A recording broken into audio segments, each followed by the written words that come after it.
अस्सलाम वालेकुम। क्लास आज हम डिस्कस करेंगे सेकेंड ईयर का इंग्लिश का novel prisoner of Zenda. Prisoner of Zenda के अंदर जो दो स्टेट्स हैं, एक है रूरिटेनिया और दूसरी है इंग्लैंड। इन दोनों स्टेट्स का आपस में क्या रिलेशन है उसको हम गौर से आज डिस्कस करेंगे। तो बिल्कुल आप गौर से सुनिएगा, इंशाल्लाह ताला आपको जो है वो इनका रिलेशन समझ में आ जाएगा। काफ़ी इंपॉर्टेंट टॉपिक है ये, ठीक है। जैसा कि मैंने अपनी पिछली वीडियो में बताया था, प्रिजनर ऑफ जेंडा के राइटर सर एंथनी हॉकिंस हैं, जिन्होंने ये नॉवल 1893 में लिखा था और ये पब्लिश करवाया था 1894 में। कैरेक्टर स्केच की वीडियो में जो है वो पिछली वीडियो में आपको कैरेक्टर स्केच की लिस्ट जो है बता चुका हूँ, और आज जो वो मैं बेसिकली दो स्टेट्स के बारे में बताऊँगा। तो नॉवल में जो है वो दो स्टेट्स का जिक्र है। पहली है रूरिटेनिया। रूरिटेनिया एक इमेजिनरी स्टेट है जिसका रियलिटी से कोई लेना देना नहीं है। उसका कैपिटल है स्ट्रेलसॉक और इसका एक टाउन है, मेन टाउन है जिसका नाम है जेंडा।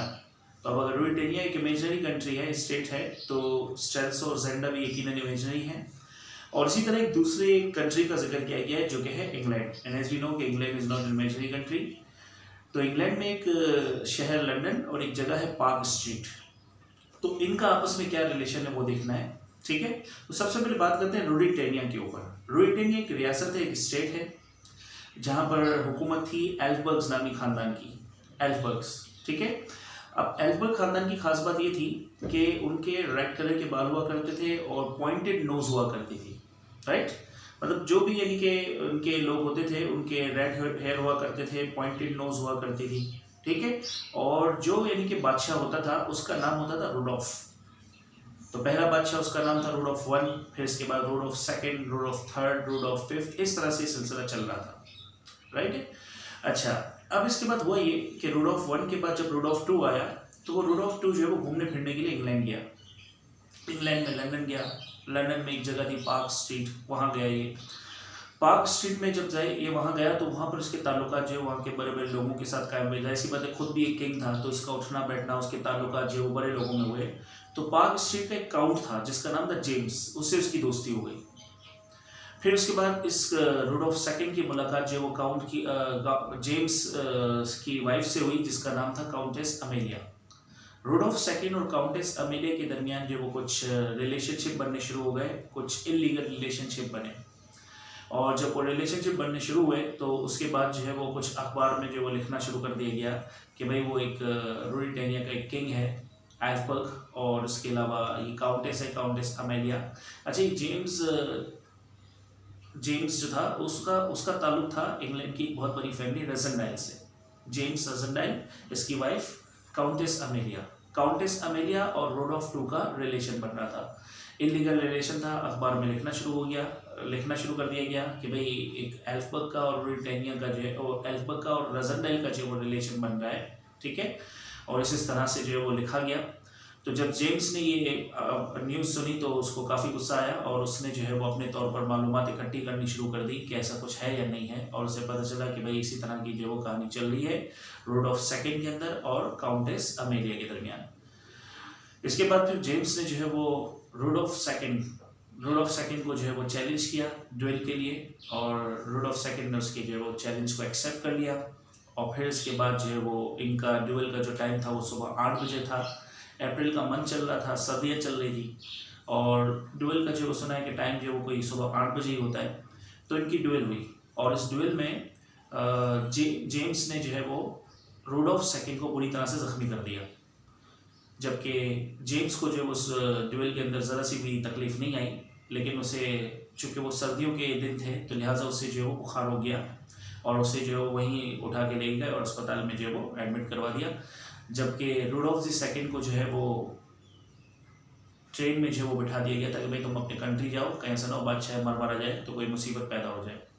तो रुडोल्फ को वापस यहाँ से रूरिटेनिया भेज दिया गया और इसके अलावा जेम्स को जो है वो अस्पताल दाखिल करवा दिया गया। जेम्स को कोई चोट नहीं आई थी, बुखार हुआ था सर्दी की वजह से, जिसकी वजह से वो बीमार पड़ा और फिर इसके बाद जो है वो कुछ अरसे के बाद वो रिकवर नहीं हो पाया और उसका जेम्स का जो है वो वहीं पे इंतकाल हो गया। जबकि रुडोल्फ सेकंड वापस रूरिटेनिया जाता है, 1-2 महीने के बाद वो रिकवर होना शुरू हो जाता है और फिर इसके बाद वो वहीं पे अपनी शादी कर लेता है और उस तरह से वो वहाँ पे सेट हो जाता है। लेकिन दूसरी तरफ ये होता है कि जेम्स के इंतकाल के बाद काउंटेस अमेलिया जो होती है, काउंटेस अमेलिया, उसके यहाँ एक बेटा पैदा होता है। कुछ महीनों बाद एक बेटा पैदा होता है। अब ये बेटा जब पैदा होता है तो उसके लाल बाल होते हैं और पॉइंटेड नोज होती है। लाल बाल और पॉइंटेड नोज, ये वही लाल बाल और पॉइंटेड नोज है जो एल्फबर्ग को उनके विरासत में मिले थे, ठीक है। और ये बच्चा जो होता है वो रुडोल्फ सेकंड का ही होता है, वो रुडोल्फ सेकंड और काउंटेस अमेलिया का होता है। अब अखबार में जो पहले लिखा जाता था कि देखा हम लोग पहले कहते थे इनके आपस में रिलेशन बन रहे हैं, इस तरह से हो रहा है, ठीक है ना।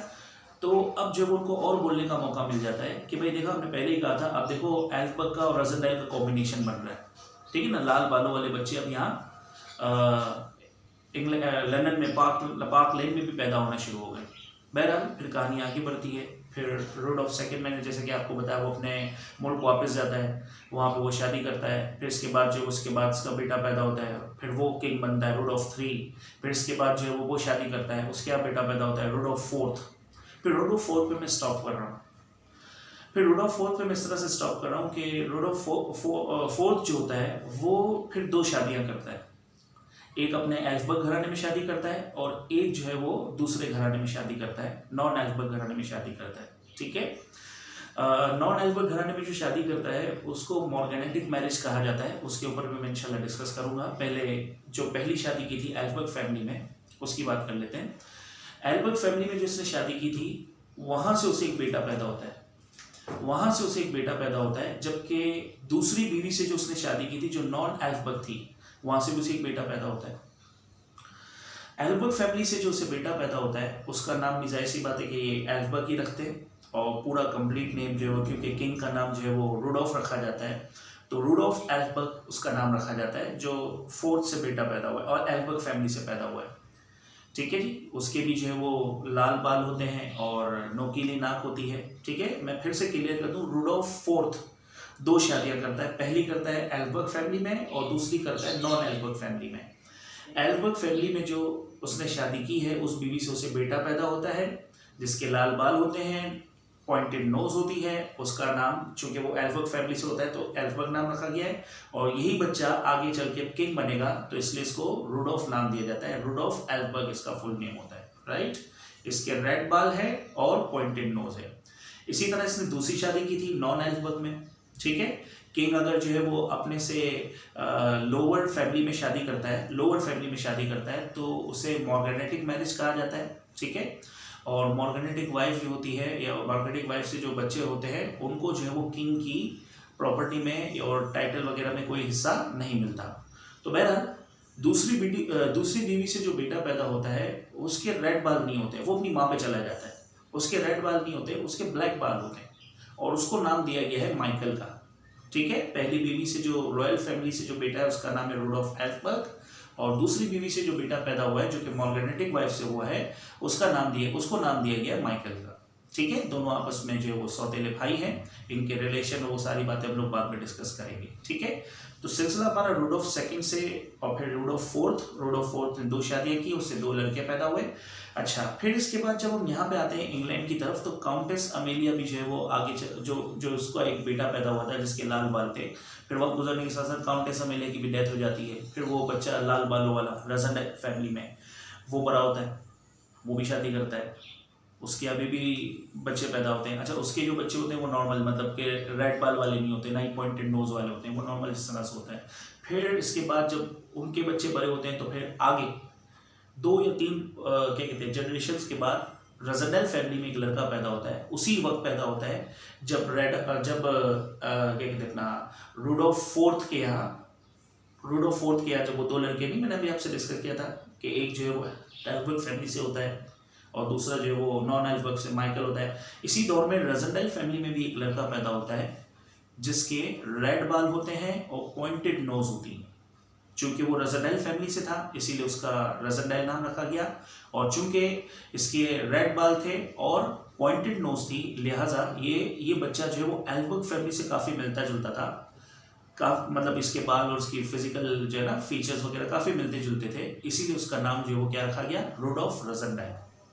तो रुडोल्फ रज़नडाइल इस तरीके से उसका नाम रखा गया। और इसके अलावा जो है वो एल्फबर्ग के ऊपर मैंने बात की और इसके अलावा मैंने माइकल के ऊपर बात की, ठीक है। आने वाली क्लासेस में इंशाल्लाह ताला चैप्टर की समरी डिस्कस की जाएगी। Thank you so much. अस्सलाम वालेकुम।